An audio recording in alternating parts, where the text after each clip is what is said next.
What at first blush looks to be a frivolous and toothless stunt to crush the Second Amendment beneath a mountainous excise tax actually could pass the House of Representatives, claims the headline via Business Insider. And guess what?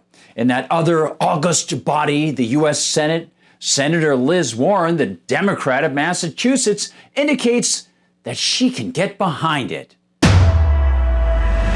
Hi everyone, I'm Gardner Goldsmith for MRC-TV, and here's the story. Business Insider's Joseph Zeballos-Rogue explains that this proposal, fashioned by Representative Dawn Beyer, the lovely Democrat from Virginia, that this proposal would use the constitutionally granted power to inflict excise taxes on internally traded U.S. goods in order to destroy the protected, wink wink, right to keep and bear arms. Quote, new AR-15 style guns cost anywhere from $500 to over $2,000, depending on location, NBC News reported. That means a 1,000% tax on the weapons would add $5,000 to $20,000 to their final sales prices and would probably keep them out of reach from many younger Americans. Well, the details on this bill are sketchy, but the tactic is clear.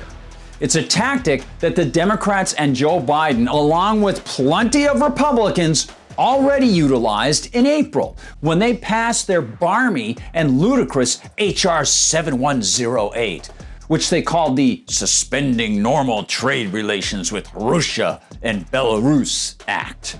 Because, of course, you can't be free to decide what you want to buy. You can't buy Russian-made ammo for yourself. You have to buy weapons that the U.S. will send to Ukraine. And by the way, that ingenious bill raised the tariff from 11 to 30% on Russian and Belarus-made ammo. Now, like the tariff power, as they call it, this new tax proposal also is listed as a congressional power in the U.S. Constitution. It's the excise tax. But there's a problem.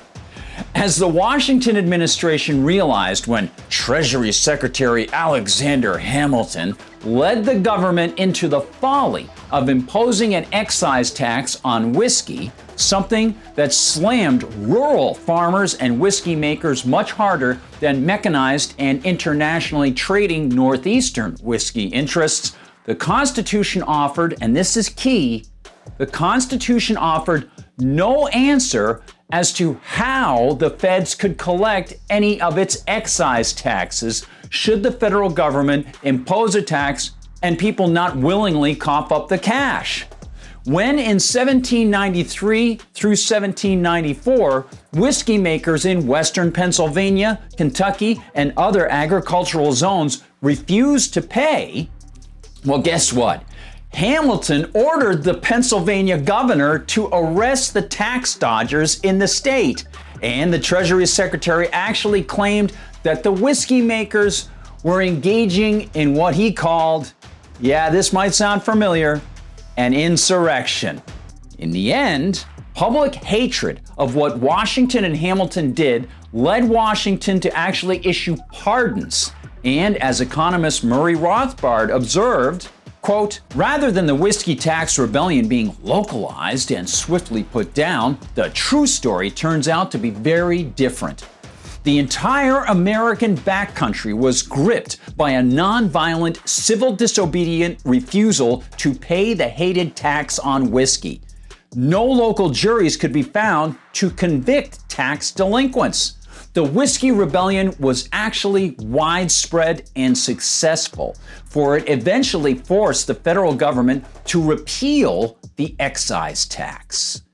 But this is what the Dems in the House seem to want to apply to those trading in AR-15s, and Liz Warren seems eager to get behind it as well.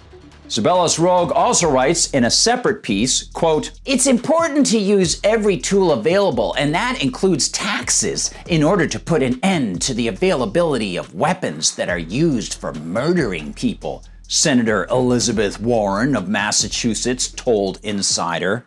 This after Warren voted to send millions of dollars worth of weapons to Ukraine. Can you believe it?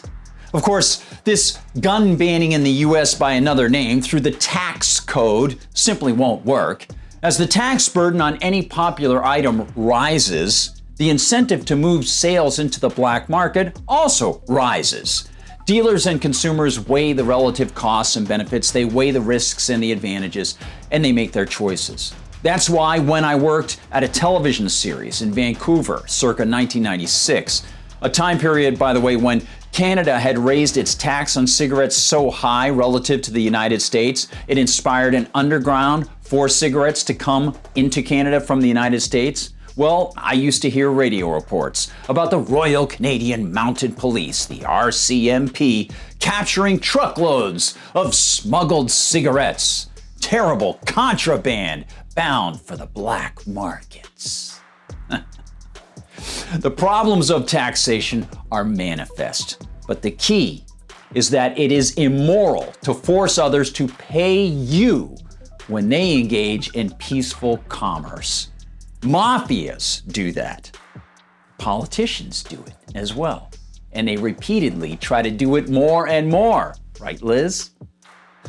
What's the difference between those two forces, the mafia and the government?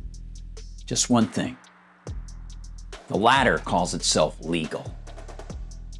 Thanks so much for watching, everybody. Please like and subscribe. We'll see you out there in the comments section. We'll see you on YouTube. We'll see you on Rumble, where they don't censor us. And we'll see you at MRCTV.org, MRCTV.org. When you visit, go to the MRC Store to help the Media Research Center in its 35th year. And please find us on Facebook. The Facebook group is jumping. You can find us on Twitter. You can find us on Instagram and on TikTok. And I am on Gab at Gardner Goldsmith, and I am on Twitter at Gard Goldsmith. And I'd love to hear from you. Drop me a line anytime. For MRC TV, thanks for caring about these issues. I'm Gardner Goldsmith.